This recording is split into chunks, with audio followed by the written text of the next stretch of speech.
jostling around. You're bumping into strangers constantly as you're trying to somehow move forward. And that's the kind of scene that's presented to us. She should not be there because it's not just simply Jesus that she has the idea to touch, but she's constantly touching other people. She is desperate because she has no other options. She spent all the money that she had. It's likely that she has no family at all. If she had had a husband, he would have divorced her because of her condition. She could not do that one thing that in that society was so important and that women were needed for. She could not bear children. This unnamed woman is among the living dead. And in a sense, it's even worse than death itself.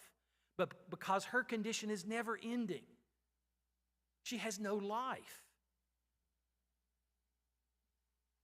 So she touches Jesus. Mark, in his narration, lets us in on her thinking about what she wants to do. She doesn't want to touch Jesus physically, just the hem of his garment. And she does that. She touches Jesus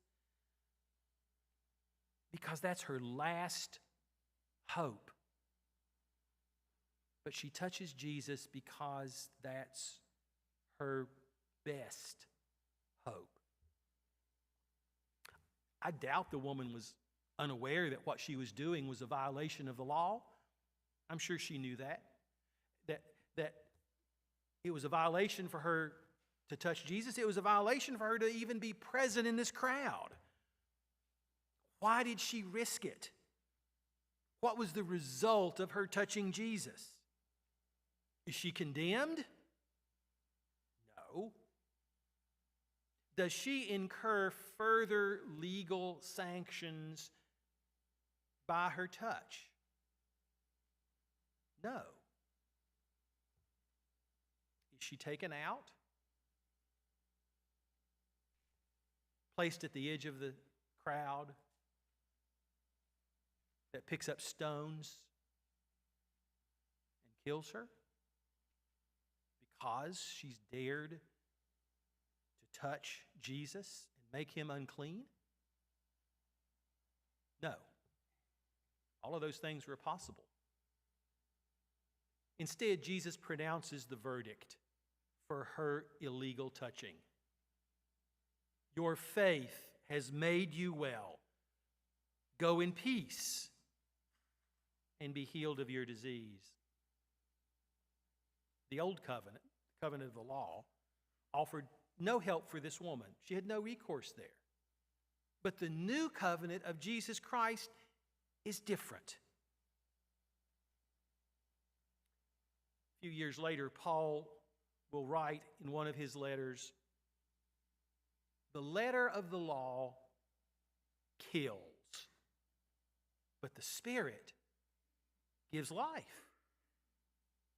See, if her bleeding disease is not killing her, in her situation, the law was.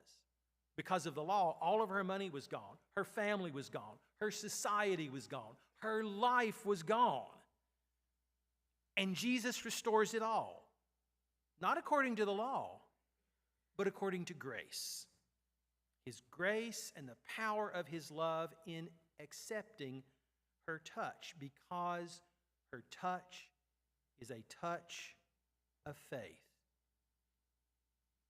And even if she doesn't know fully who Jesus is, even if she doesn't know all of the details about the Trinitarian theology or the incarnation, what she does know is that Jesus is from God. And he can do for her what the law could not. So she touches Jesus. Now, as I said, there are times when Jesus is the one who does the touching, like Jairus' daughter. By the time Jesus gets there, the girl is dead. She can't touch anyone, so Jesus touches her. Even to this day, touch is powerful and potent. Touch is open to misuse, so we must be careful. Touch can cause harm. Touch can hurt other people just simply by the touch. Touch can result in violence, in death, in disease, and in destruction. Yet, within touch, there is a power to help and to heal. Certainly, there's a touch of kindness and friendship. There's the healing touch of the physician. There's the loving touch of a parent.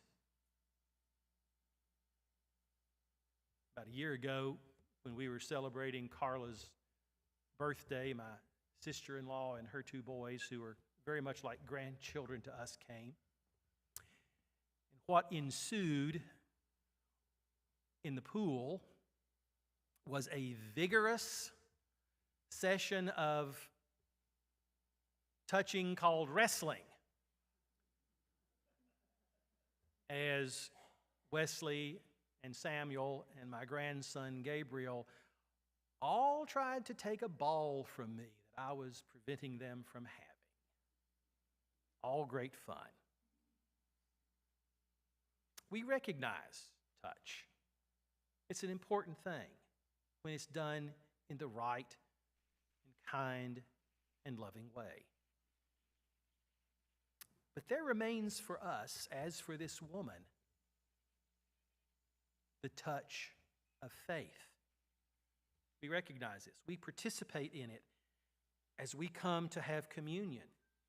We are invited to touch Jesus ourselves. One of our communion hymns in it has this line. It's an old hymn. It's been in the hymnal since 1905.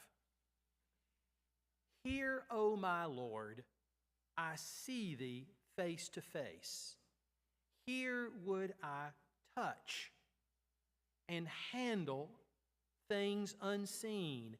Here grasp with firmer hand eternal grace. As you come and you take into your hand and you touch the bread, you are touching things unseen. May it be for you the touch of faith to provide the grace of healing and hope that comes from Jesus Christ. And not simply for yourself, but remember others as well who are in need of that same healing and hope, so that Jesus may say to you, and so that Jesus may say through you to others, your faith has made you well. Go in peace and be healed.